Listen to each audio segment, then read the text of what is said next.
Support করেছি সেই ত্রিপুরা মনে করেন যে হোটেল বন্ধ করে দিয়েছে বাংলাদেশিদের জন্য।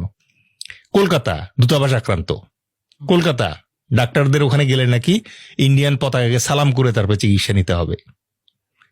C the audacity. বেশি বেশি হয়ে যাচ্ছে না জিনিসটা। Now come to the media, come to the media, it's hilarious. আমি মিডিয়াতে দেখলাম বলতেছে যে ডক্টর ইউনূসের সরকার এটা নাকি fundamental Islamist Sarkar or something like that.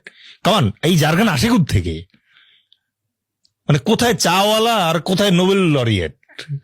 কামান একজন মনে করেন যে দুনিয়াতে মাইক্রো ফাইন্যান্সের মাস্টার মশাই, আরেকজন হচ্ছে গুজরাটের কসাই। What you are trying to compare? It's not apple to apple compare man. So কাকে আপনি মেলাইন করার চেষ্টা করতেছেন? আপনি, আমি, আমরা সবাই বুঝি। জাস্ট আজকে ডক্টর ইউনূসের মতো একটা গ্লোবাল মানে লরিয়েট যদি না হইতো, যার মনে করে যে গ্লোবাল অ্যাকসেপ্টেন্স আছে, আজকে যদি অন্য কেউ আল্লাহ না করুক যদি এই সিটটাতে বসতো, অলরেডি তো তাকে মোল্লা টোল্লা বানায় মনে করেন যে পুরো ইয়ে করে দিত। ইন্ডিয়া তো তাই চাচ্ছে। ইন্ডিয়া হায়দ্রাবাদে কি করছে, ইন্ডিয়া সিকিমে কি করছে? Let's go back to the history. Hyderabad was a very nice independent country, princely state. হায়দ্রাবাদের যে প্রধান তাকে বলা হতো নিজাম। নিজাম ইংল্যান্ডকে, তদানীন্তন ব্রিটিশ যে আছে, ব্রিটিশদেরকে সোনার ইট উপহার দিছিলেন। মানে এত ওয়েলদি ছিল তাদের এই ইয়েটা হায়দ্রাবাদ।